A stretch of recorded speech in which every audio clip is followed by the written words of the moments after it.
सूर्यभान भाऊंच्या आग्रहामुळे मी काल म्हटले होते 10:30, पण मी त्याला म्हटलं 11:45 करा. तर मी या वक्रतुंड पेट्रोलियमचं उद्घाटन झालं असं जाहीर करते.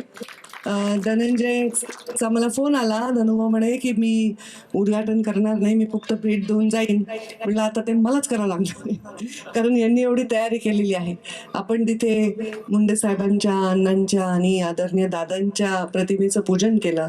दादा आपले पालकमंत्री राहिले, उपमुख्यमंत्री राहिले आणि इतकं दुर्दैवी मृत्यू झाला आणि त्यांच्या जाण्याने पोकळी निर्माण झाली. त्यामुळे सर्व रद्द केले, कार्यक्रम एकदम शांतपणे केले.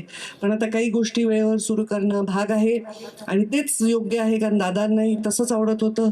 तर मी पण कामाला लागले कार्यकर्त्यांसाठी. काल माझंही हेलिकॉप्टर गडबडलं होतं, तरी पण प्रचार मी कॅन्सल नाही केला. मी गेले, सगळ्या कार्यकर्त्यांच्यासाठी सभा घेतल्या. गेले 2 दिवस झाले, 2 दिवसात मी जवळपास 10-11 सभा घेतल्या. आणि हे काम आपल्याला करावं लागतं, अविरत काम करावं लागतं. तर वक्रतुंड नावच दिलंय तुम्ही, ते गणपतीचं नाव आहे आणि त्यामुळे गणपती हे प्रथम पूज्य आहे. काय झालं तुला हसायला लक्ष्मीकांत, इतकं का हसलास? तर ते गणपतीचं नाव आहे, गणपती प्रथम पूज्य आहे. मी गणेशाच्या चरणी, आमच्या वैद्यनाथाच्या चरणी प्रार्थना करते की हा तुमचा पेट्रोल पंप चांगला चालावा. आणि कार्यकर्त्यांनाही प्रार्थना करते की अकाउंट उघडून आता लगेच पेमेंट करा. म्हणजे इथं आज नगद कल उधार असं लिहून ठेवा बाहेर, कारण आम्ही उद्घाटन केलं की म्हणते ताई जरा तेवढं बिल आहे त्यांचं, जरा थांबा.